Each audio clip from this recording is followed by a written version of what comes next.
কাছে এখানে সারা বাড়ি আমি খুঁজে বেড়াচ্ছি।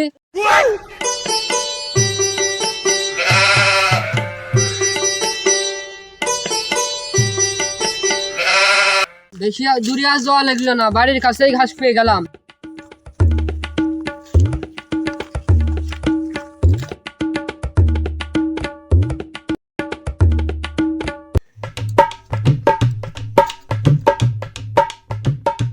বাড়িতে কাঁঠাল কিনে নিয়ে যাতি কইলো, ও কাঁঠালের যে দাম ও আমি কিনতে পারবো না, আমার মতো মানুষ কিনে খাতে পারবে না। তার চেয়ে ওই আগান বাগানে দেখি যদি একটা দুটো পাই। এই সেই সবুরির কাঁঠাল বাগান না? আমার ভাগ্যটা খুব ভালো, ওই সবুর চাচার ওই বাগানে চলে আইছি। ওই আশেপাশে না থাকলে দুটো কাঁঠাল বাইরে নিয়ে যায়। ও আমার ছেলে বেলে খুব ভালো জানতো, ওর কাছ থেকে কাঁঠাল নিলে কিছু কবে না নে। अच्छा ठीक है।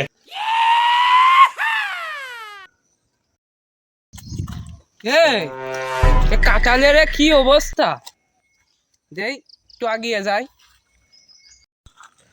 দেই একটা দুটো প্যাকেজ নাই, দেখে আসি গে।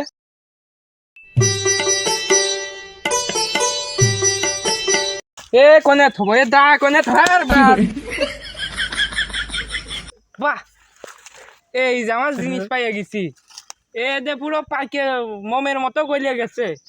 এ বাড়ি নিয়ে গেলি, আমার আজকে ধুয়ে খাবে নে। দেখি আশেপাশে কেউ আছে নাকি। খালি ওই কি করবো, কাটিয়ে ফেলে দি। মেলা দিন কাঁঠাল বাগান আজকে যে দেখে আসি, দেই ঘাসগুলো থুয়ে দেখে আসি।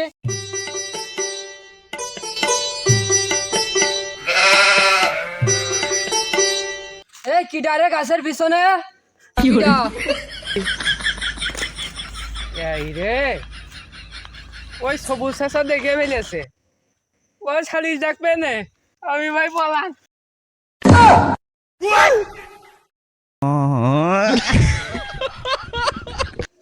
এই কিডারে কাঁঠালগুলো রে কইরেস কি?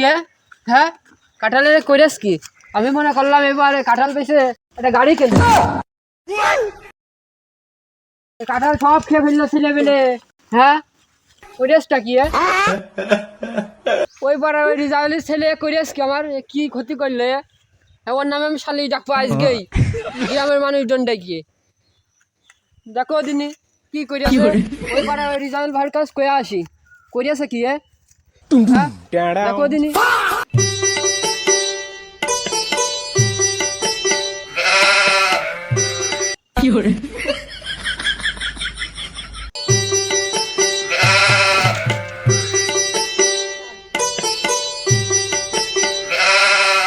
মেলা দিন কলা গাছ কয়টা দেখতে যায়নি, যে কলা গাছ কয়টা দেখে আসি। ওরে আল্লাহ, বললে আমার কলা গাছটা করিয়েছি আর পুরো শেষ করে ফেলেছে। দেখি কলা গাছের কি অবস্থা।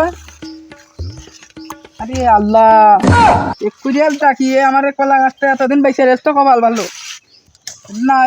আরাম থাকলে ওই শুকায় মরে যাবে না, ওই গুঁড়াতে থাকলে একবার একটু কাইটে মেটে সাইজ করে দিই।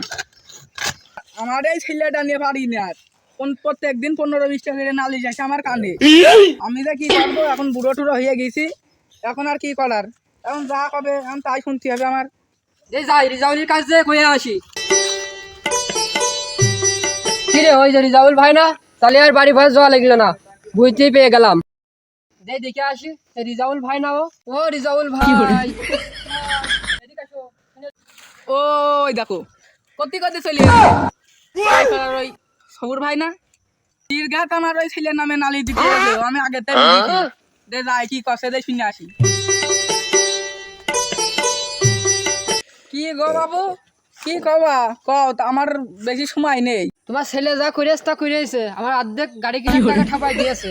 হঠাৎ করে কি কষ্ট গো বাবু, একটু ভালো করে খুলে কও দিন, আমি তো কিছু বুঝতে পারছি। তোমার কিছু বোঝা লাগবে না, আমার গ্রামের মাতুব্বারের কাছে শালিশ ডাকতে যাচ্ছি। দাও আজকে দেখছি তোমাকে, তোমার দুটোরই দেখছি, দাঁড়াও কি করতে হয় দেখাচ্ছি। কি দিলে কি হইলো তা আমি কিছু বুঝলাম না। ও সবুর ভাই তুমি দাঁড়াও, কোনো দাঁড়াদাঁড়ি নেই, আজকে আমার কেউ ঠেকাতে পারছে না, আমি মাতুব্বারের কাছে যাচ্ছি আজকে। যাই বাড়ির দিকে যাই, সারাদিন বাগানে পলায় থেকে থেকে খিদে লেগে গিয়েছে। ওই বাড়ি যাই, যা হয় হবে নে। কি রে হনেও খিদা বসে রয়েছে, এটা কি আমার চোখ? আর এটা আমি? ও আজকে আমার মাইরে ফেলে দেবে নে। ও যা হয় হই গে, মার খাতি হলি খাবা নে। ওই বাড়ি ছেড়ে আর কনে যাব, চলে যায়। আজকে আমার ছেলে বাড়ি আসুক, ওরা আজকে হবে। বাগানে কি আমার ছেলেই তো মনে আসছে।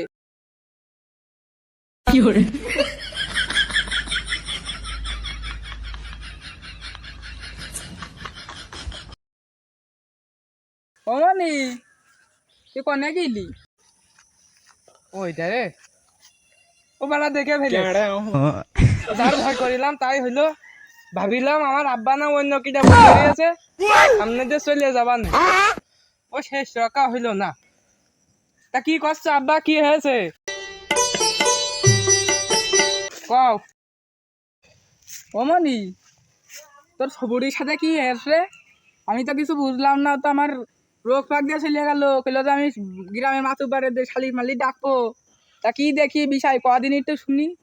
তালি শোনো, বাজারেতে কাঁঠাল কিনে নিয়ে যাতি কইলো বাড়ি। ওই কাঁঠালের যে দাম, ওই এক চাচার কাছে যে শুনে দেখি কাঁঠালের দাম 280 টাকা কেজি। ওই লাস্টে না ওই সবুজ চাচার বাগানে ঢুকিলাম, একটা ওই কাঁঠালে কেবল পোজ দিতে গেছি, সেখানে ও বাড়া ছাড়া কন্টে টুক করে দেখে ফেলেছে। ওই দেখলি আমি ওই শালির দেখছেন, সেই ভয়তে দৌড় মারিছি, খেয়েছে।